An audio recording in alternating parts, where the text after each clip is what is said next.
आज का जो हमारा टॉपिक है वो है consumer behaviour. Consumer behaviour in actual है क्या चीज़। कंज्यूमर बिहेवियर में हम लोग ये पढ़ेंगे कि कंज्यूमर जो है वो जब कोई भी चीज़ कंज्यूम करता है तो वो किन बेसिस पे कंज्यूम करता है, वो क्या चीज़ सामने रखता है।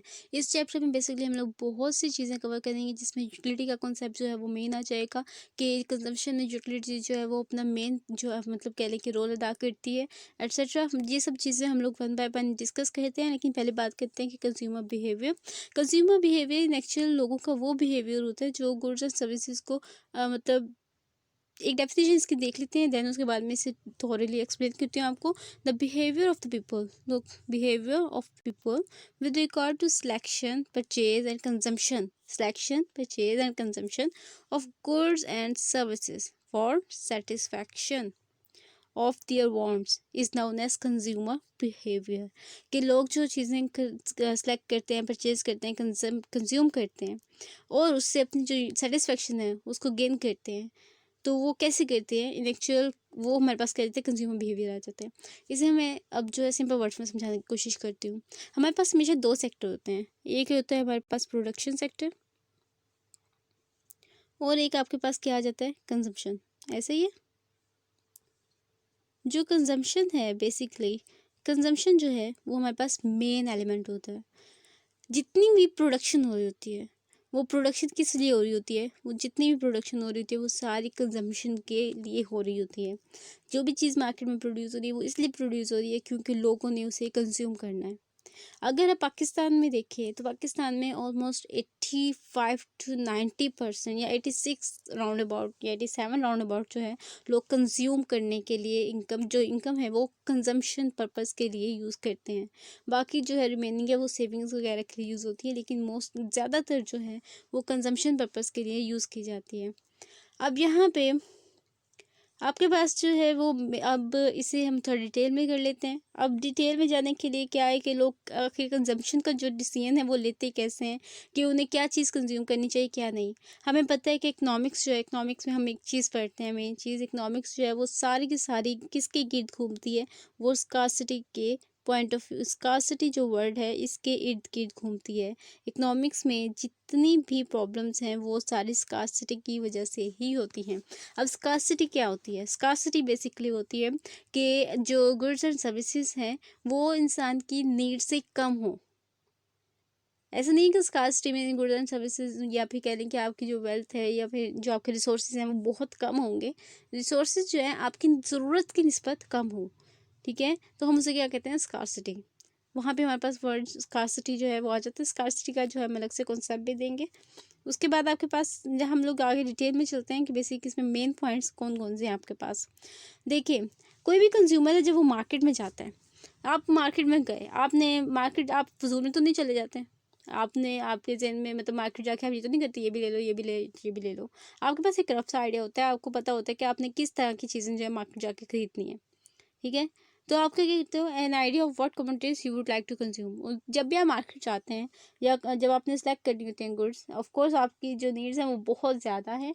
आप क्या करोगे, आप उन मतलब जब मार्केट जाओगे तो सबसे पहले जो मेन आपके पास चीज़ होगी वो आपको आइडिया होगा कि आपने चीज़ क्या परचेज़ करनी है, आप किस कंजम्पशन पर्पज़ के लिए चीज़ खरीदने जा रहे हो, ठीक है। और what an idea of what communities you would like to consume compares the satisfaction of utility he expect from each community. फिर आप क्या करते हैं कि जो कंपैरिजन है, जितनी भी गुड्स आपके पास हैं उस सबकी यूटिलिटी जो है उसको कंपेयर किया जाता है। कंपेयर किया करने का मतलब है कि जो आपको मैक्स ज़्यादा यूटिलिटी देगी आप पहले उसे खरीदोगे, देन आपको जो चीज़ उससे कम यूटिलिटी देगी फिर उसे खरीदोगे, फिर उससे कम और फिर उसे खरीदोगे। मतलब आपकी पहली प्रेफरेंस होगी जिसमें आपको ज़्यादा से ज़्यादा यूटिलिटी मिलेगी, ठीक है। सो यहाँ पे ये जो कंज्यूमर बिहेवियर है, कंज्यूमर बिहेवियर में एक लॉ पढ़ेंगे जिसे हम कहते हैं law of equi marginal utility.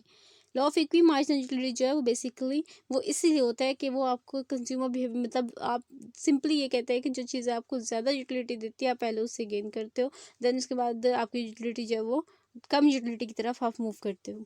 The list of desired communities will always be very large, he realises it to be impossible to get all simple.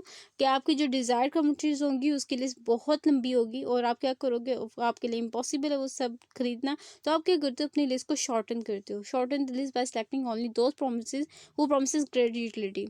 जो मैंने अभी जिक्र किया कि आप सिर्फ वो चीज़ें खरीदोगे जो आपको ग्रेट यूटिलिटी देंगी। यहाँ पे एक चीज़ आ जाती है स्कार्सिटी कंपल्सिव चॉइसेस। सिंपल, आपको चूज़ क्यों करना पड़ता है? आपको जो आपके डिफरेंट कह लें कि गुड्स हैं उनके दरमियान जो है वो चाहे चूज़ क्यों करना पड़ता है? चूज़ करना पड़ता है स्कार्सिटी की वजह से। स्कार्सिटी मैंने पहले भी बताया कि आपके पास कभी भी ऐसा नहीं होता कि आपके अनलिमिटेड रिसोर्सेज हैं और आप उसमें जितना जो चाहो खरीद लो। अगर ऐसा कुछ हो तो तब तो कोई इकोनॉमिक प्रॉब्लम ही ना हो, तब आपको इकोनॉमिक्स पढ़ने की ज़रूरत ही ना हो। लेकिन क्योंकि हमारे पास प्रॉब्लम आ जाती है स्कार्सिटी की कि हमारे इनफ रिसोर्सेज नहीं होते, तो हमें क्या करना पड़ता है, जितने भी हमारे पास लिमिटेड रिसोर्सेज हैं उसमें हमारी जो अनलिमिटेड डिज़ायर्स हैं उनको पूरा करने की किसी ना किसी तरीके से कोशिश की जाती है। और हमें उसको पूरा करने के लिए क्या करना पड़ता है, चॉइस। ठीक है, डिफरेंट जो हमारे गुड्स एंड सर्विसेज हैं उनमें हमें चूज़ करना पड़ता है कि हमें ज़रूरत किसकी ज़्यादा है। सो हमने जिसकी ज़्यादा ज़रूरत हो पहले वो चीज़ खरीदते हैं। The consumer makes an estimate of available income. Next आपके पास स्टेप क्या आ जाता है? सिंपल, जो कंज्यूमर होता है वो यही करता है कि जब उसको अपनी प्रेफरेंसेस देख लेता है देन उसके बाद जो है अपनी अवेलेबल इनकम जो है, अवेलेबल मनी, उसको एस्टिमेट किया जाता है। उस अवेलेबल मनी में क्या होता है कि उसमें फिर क्या किया जाता है, अवेलेबल मनी देखी जाती है। आपकी अपनी प्रेफरेंसेस देखोगे कि आपको पहले क्या खरीदना है, देन आप क्या करोगे, आप प्राइस ऑफ कमोडिटी जो है वो भी देखोगे कि अब प्राइसेस जो है मार्केट में क्या चल रही हैं। ठीक है, उसके बाद क्या करोगे, उसके बाद आप जो गुड्स एंड सर्विसेज हैं उसे परचेज करोगे। अब decision about commodities he should consume and the quantity in which he can buy. और ये किसके अकॉर्डिंग होता है, ये होता है law of equi marginal utility.